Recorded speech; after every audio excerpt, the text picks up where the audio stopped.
Et il y a également, et c'est là où il y a une sorte de précipitation des personnalités du monde politique israélien sur le Maroc, il y a une volonté de montrer à la communauté juive israélienne originaire du Maroc que chaque ministre veut montrer son attachement, sa relation personnelle avec le Maroc.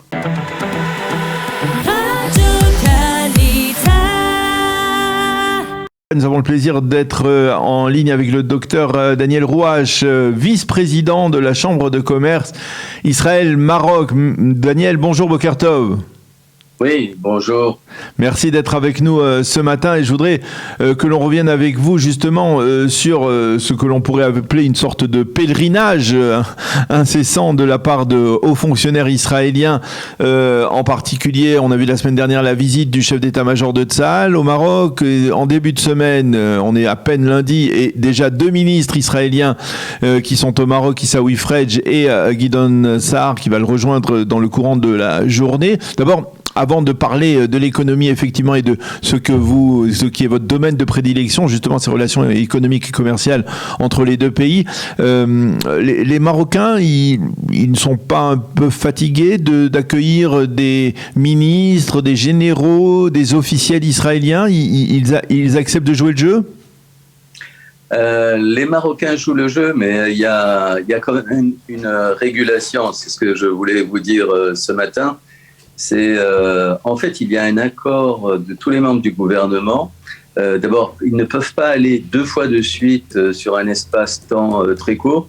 Par exemple, la ministre de l'économie israélienne ne peut pas retourner 2 mois ou 3 mois après. Donc, il y a un programme de visite de ministres israéliens au Maroc et il y a une véritable organisation. Donc, ce qui se passe, c'est que par l'ambassade d'Israël au Maroc, avec le ministère des Affaires étrangères marocain, il y a un véritable accord pour qu'il y ait un flux qui soit continu. Tout le monde ne peut pas venir en même temps, on ne peut pas revenir 2 fois.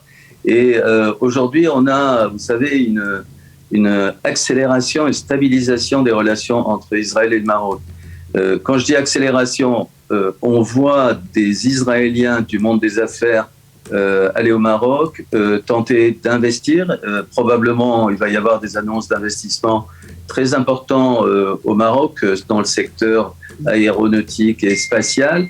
Et on a également une volonté de stabiliser sur le plan légal et juridique. Par exemple, on se pose la question pourquoi Gideon Sa'ar va au Maroc à partir de ce matin. Réponse très simple, stabilisation des accords sur le plan juridique et autres. Et il y a également, et c'est là où il y a une sorte de précipitation des personnalités du monde politique israélien sur le Maroc, il y a une volonté de montrer à la communauté juive israélienne originaire du Maroc, les Israéliens qui adorent le Maroc. Vous savez, les chiffres sont connus, il y a plus de 50 000 Israéliens qui vont au Maroc tous les ans. Donc, chaque ministre veut montrer son attachement, sa relation personnelle avec le Maroc. Et lors des différentes rencontres que j'ai pu avoir avec Yehuda Lankri, qui est le président de la Chambre de commerce Israël-Maroc, nous avons rencontré des ministres. Et on est à chaque fois extrêmement surpris de leur amour du Maroc, de leur volonté d'aller au Maroc et de leur relation familiale. On a l'impression que le plus ashkénaze qui soit des ministres israélien a quand même une volonté de montrer qu'il est également quelque part marocain. Il y a quelque part peut-être aussi un intérêt, on va dire, électoral, puisqu'on est en campagne, d'une manière ou d'une autre.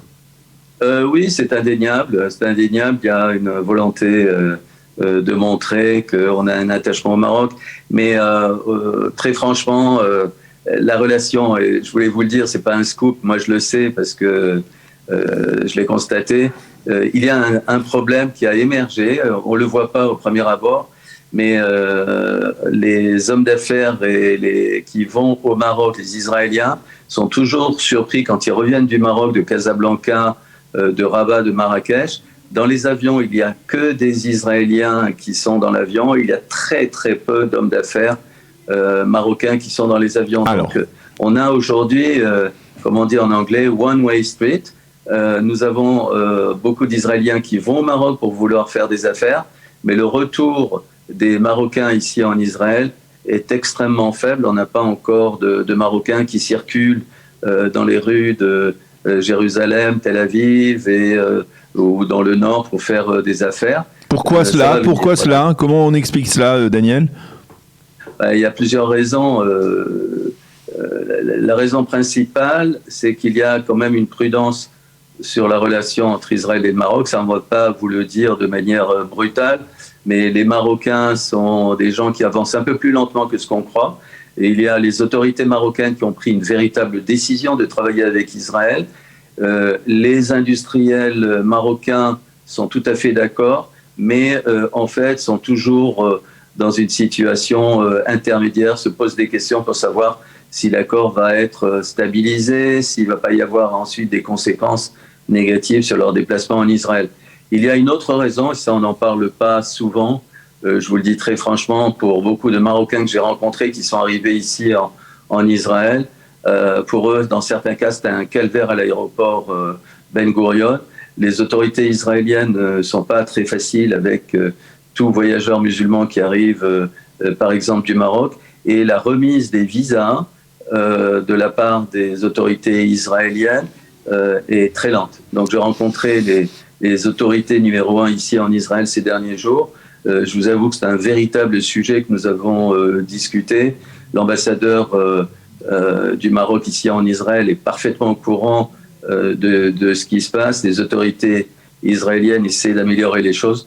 Donc, vous savez, on a attendu des années avant qu'il y ait une véritable relation entre Israël et le Maroc, une relation ouverte, connue et qui apporte vers des véritables échanges. Il faut patienter encore un peu, mais vous savez, ça fait partie. Les Israéliens, d'un côté, sont merveilleux. C'est comme la technologie.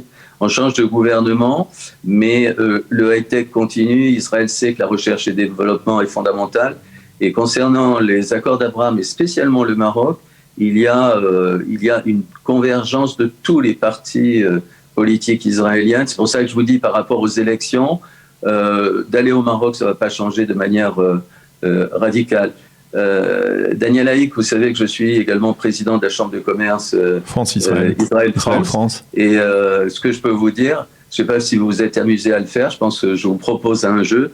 Essayez de savoir quand est venu le dernier ministre français ici en Israël. Oui, quand? Ça doit faire au moins 2 ans. Extrêmement surpris. Moi-même, je suis vraiment... alors, on me donne plein d'explications. Donc, quand des Israéliens ministres vont au Maroc, je crois que c'est un bonheur de voir des gens qui s'activent pour essayer de faire avancer les choses. Et c'est pas théorique, c'est de la réalité, c'est mise en place d'accords, c'est des signatures. Alors justement, Daniel, je voulais avoir votre appréciation sur la visite de la semaine dernière d'Aviv Kochavi, du chef d'état-major, parce que on a parlé bien entendu de coopération sécuritaire, mais on a parlé également de vente d'armes israéliennes au Maroc. C'est un domaine, c'est un secteur qui se développe et qui existait déjà avant l'officialisation des relations et qui se développe aujourd'hui. Oui, alors il y avait des véritables coopérations, elles étaient très peu connues, elles étaient souterraines. Ce que vous devez comprendre aussi, Daniel Haïk, c'est que actuellement il y a des circonstances extraordinaires parce que le président de Israel Aircraft Industry, IAI, est d'origine marocaine.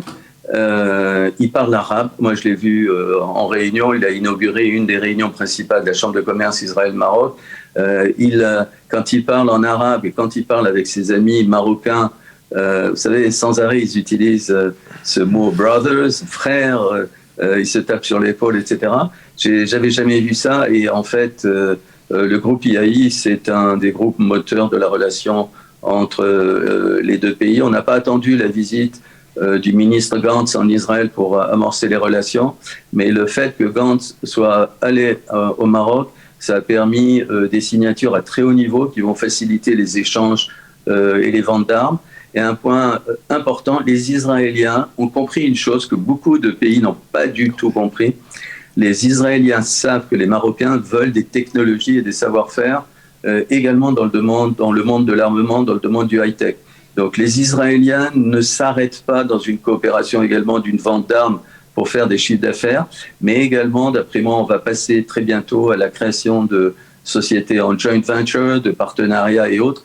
Et pour cela, il faut un véritable établissement juridique. Il faut qu'il y ait des accords entre les parties sur les répartitions des profits, sur les répartitions du capital. C'est un domaine extrêmement sensible. Les Israéliens l'ont compris, les Marocains aussi, et on est dans des conditions qui sont extrêmement favorables. Le Maroc a besoin d'armes israéliennes très sophistiquées. Dans le domaine du cyber, les Marocains sont venus ici en Israël. Il y a eu des délégations, on les a très très peu vues sur le plan public, et il y a des véritables coopérations. Et les ventes d'armes ici d'Israël au Maroc sont en pleine croissance. Les chiffres n'ont pas été publiés. Par contre, on sait qu'on atteint des dizaines et des dizaines de millions d'euros de vente ou de dollars de vente entre les deux pays. Eh bien, docteur Daniel Rouache, merci beaucoup pour toutes ces précisions autour donc des relations entre Israël et le Maroc, on va dire de ce train aérien incessant de ministres et officiels israéliens qui se rendent au Maroc. Ça dérange pas apparemment les Marocains, on en est très très heureux, et de ce développement bien entendu constant des échanges économiques et commerciaux entre les deux pays. Merci d'avoir été avec nous. Je rappelle que vous êtes effectivement vice-président de la Chambre de commerce Israël-Maroc et président de la Chambre de commerce Israël France. Merci encore Daniel, à bientôt. À très bientôt.